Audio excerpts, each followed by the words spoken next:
Today on How It's Made. Robotic hunting decoys. As you can see, they're all stuffed with technology. Canned tomatoes, all you ever wanted to know, but were afraid to ask. Scoreboards, essential for all sports fans around the globe. They're real game changers. And lassos, who promise not to tie you up with all the details. But first, the latest taxidermy trend is movement. Today, many museums and nature attractions feature wildlife models that move.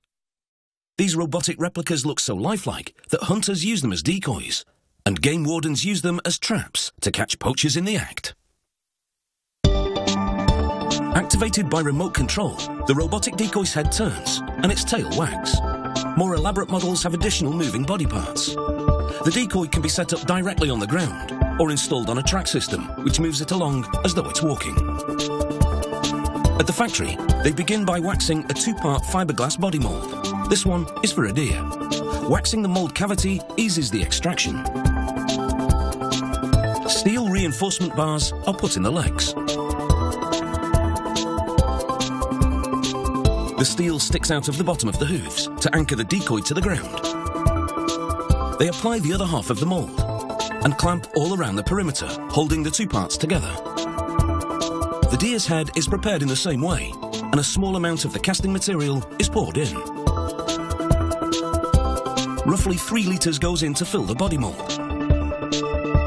Then the head mould is clamped on.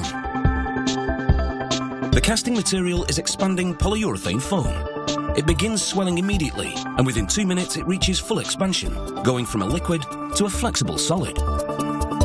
Over the next hour and a half, the foam cures to a hard, inflexible state, at which point they remove the clamps and extract the casting. Some foam has leaked from between the two halves of the moulds and between where the head meets the body. Sanding ensures a perfect finish. Sockets for the eyes are then bored into the foam deer. The nostrils are drilled out with a mini router. The glass eyes are secured in place with wet clay. When the clay dries, the eye is set firmly in place. No faux fur for these decoys. Workers scrape any remnants of flesh off a real deer hide, then wash the hide and apply a preservative.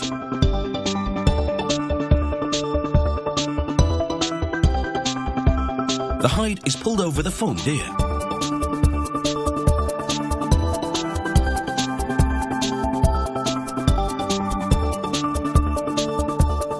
The fur is snugly fitted with a combination of staples, glue and stitching.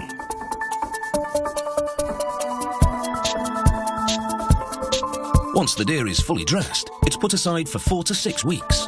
This gives the preservative time to penetrate to dry and harden the hide. This is essential to protect against insects and prevent the hide from decomposing. The taxidermy phase of production is now complete. Now the head is removed so the robotics can be installed. These are the parts which will make the head move. The first step is to drill out a cavity inside the neck. This creates a pocket in which to install the plastic housing which contains the robotic components.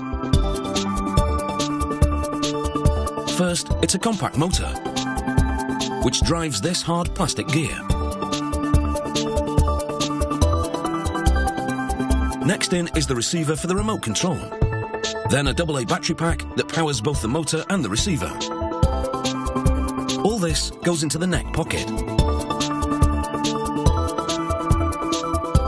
Now they drill out a cavity in the neck of the head mould and insert a gear and shaft. The final step is to mount the head onto the body, inserting the shaft into the gear on top of the motor. So now when the motor runs, it rotates the gear, which turns the shaft, moving the decoy's head. Each moving body part has the identical mechanics, its receiver corresponding to a dedicated switch on the remote control. The remote can work from up to half a kilometre away and can be programmed to put the decoy through a preset motion routine. So there you have it, robotic hunting decoys, the bare necessities.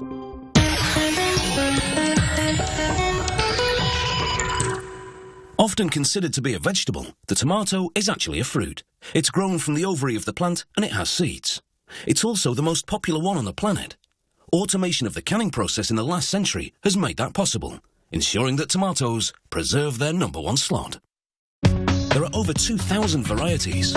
For canning purposes, they grow a type with a thick skin and firm consistency, so machinery can pick and sort them without damaging the flesh.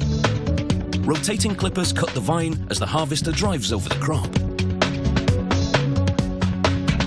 Once cut, the plants travel on an elevator belt up into the harvester. Inside the harvester, metal prongs shake the tomatoes to free them from the vines. An electronic colour sorter rejects the green ones. A conveyor transfers the red, ripe tomatoes to a trailer travelling alongside the harvester. Once they have a load of 22 tonnes, they deliver the tomatoes to the canning factory. Here they fill the trailer with water to float the tomatoes out through a door at the side. The water, dirty from residual soil, drains away through the slats in the belt. The tomatoes land in a clean, water-filled channel, and here any rocks sink to the bottom and are removed. The tomatoes float into a big tank, where jets churn up the water for a more gentle cleansing action. The tomatoes then head up to a sorting line and travel over metal bars. Smaller tomatoes fall through the gaps. They'll be used to make tomato juice. The others fly on past 60 tiny cameras that detect pale or yellowish tomatoes.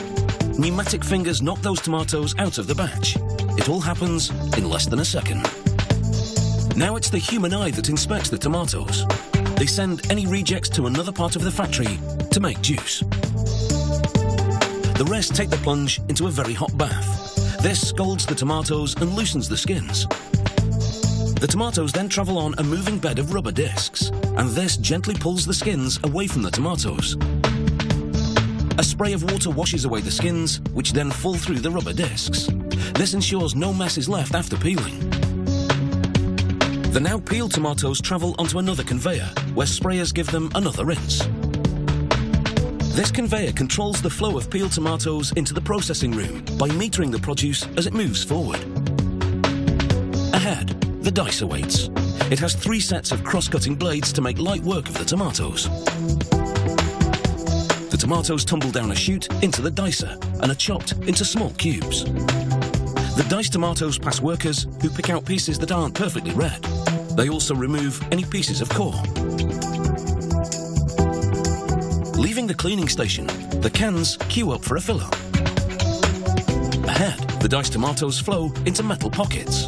This portions them out, ready for the cans. The pockets rotate forward to meet the cans, now moving in sync below, and the bottoms of the pockets open to release the contents into the cans. They add hot tomato juice and flavourings. Lids advance towards the open cans. They land on top, and a machine crimps the lids to the cans, creating a double seam for a complete seal. Now in airtight cans, the tomatoes head into a hot oven for a quick cooking, which sterilises them, removing the need to use preservatives. The cans now get their labels. They spin across wheels that apply glue to the sides, and then roll over paper labels which adhere to the glue-covered cans. Here's the labelling action slowed down. The label contains brand and nutritional information, as well as the exact time of production. This means it can be traced if there's ever a quality issue. It's taken about 1 hour for these tomatoes to be harvested and canned. All that's needed is a tin opener and a recipe. Coming up, we're going to learn how lassos are made. Just to warn you, it's a bit ropey, but we're sure you'll enjoy it. And the writing's on the wall. Well, on scoreboards, actually. We visit a factory where the numbers have to add up. Join us after the break. There you go. It's half time.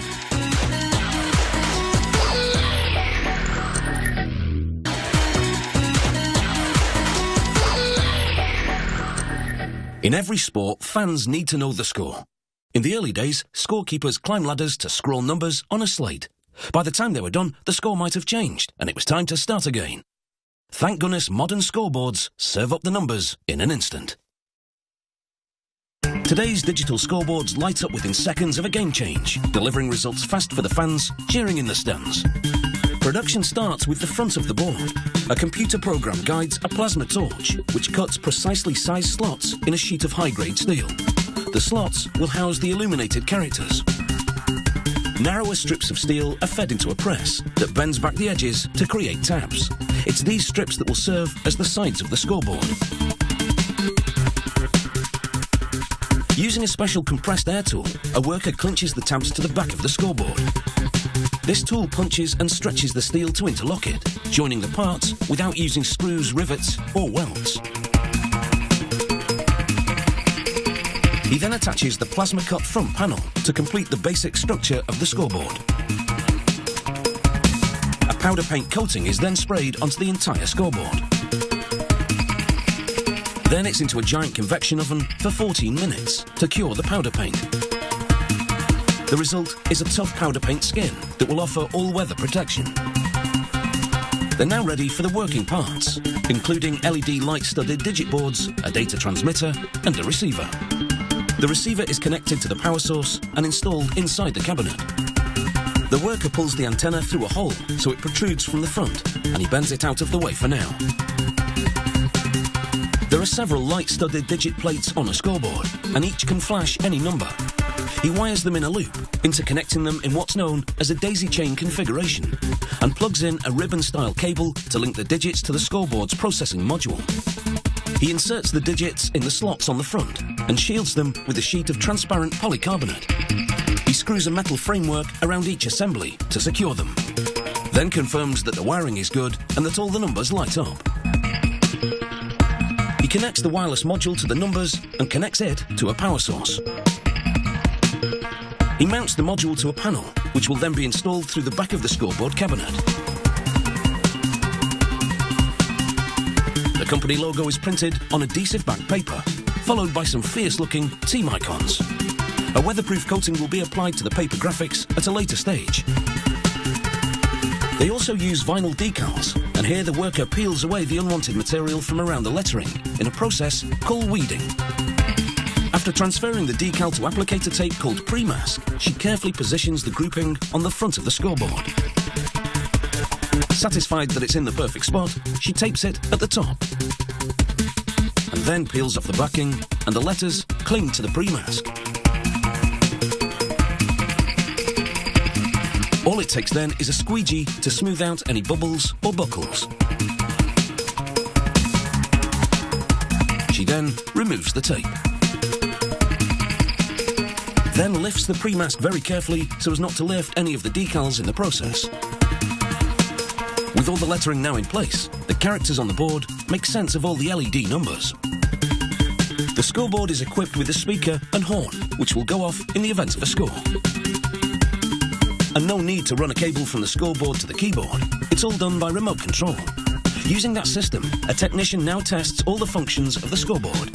That takes about 20 minutes, and when it's done, he confirms the scoreboard is ready for action. Today you can get scoreboards in any shape and design. But when it comes to letting the fans know what's happening in the game, it's very good at getting its point across. If you understand American football, that is.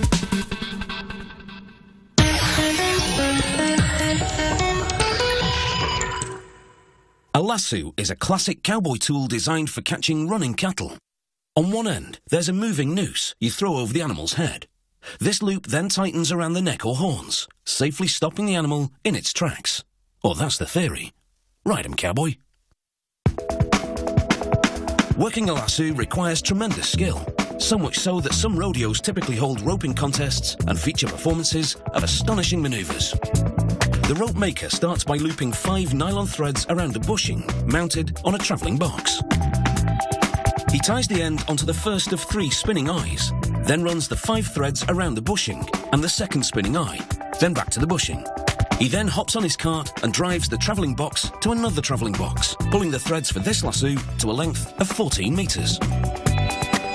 He transfers the threads from the bushing to a spinning eye on this second travelling box, then pulls the threads back to make the other half of the rope. When he arrives at the starting point, he loops the threads through a third spinning eye. Then he pulls all the threads to equal tension, cuts them from their spools and ties them off. The twisting process is next.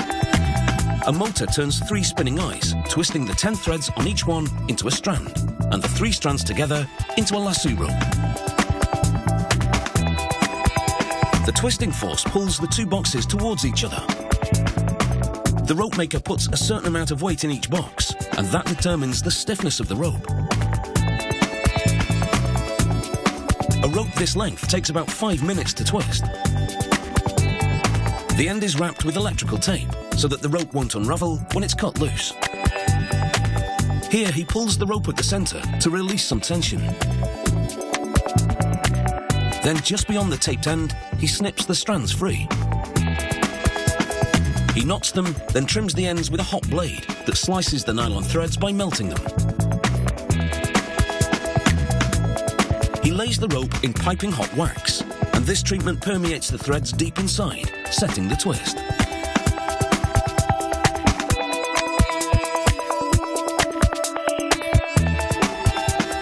After suspending the rope for a while to let the excess wax drip off, he connects it to a pulling mechanism inside a heated room, or weather permitting, outdoors under the hot sun. Stretching for a couple of days pulls out any waves, ensuring the rope lies perfectly straight. He then cuts off the knot and unravels just enough rope to tie a knot for what's called a hondu. That's the eye in the rope which helps build the loop. On the other end, he ties a different type of knot, one which will keep the rope from unraveling.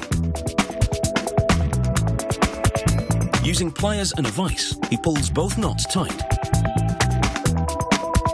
Then slices off the excess with the hot blade and burns the ends to seal them.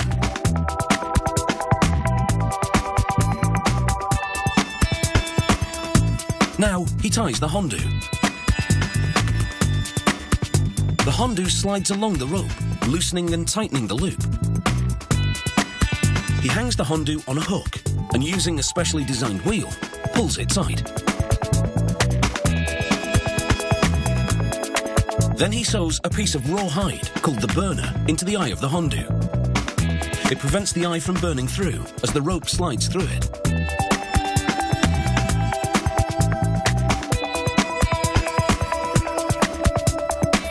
And banging it with a hammer seats it in the rope grooves. Finally, he stamps the company name on it and marks the rope's stiffness. Lassos come in various degrees of stiffness for different types of animals and purposes, such as roping cattle by the head or by the heels. So long, partner.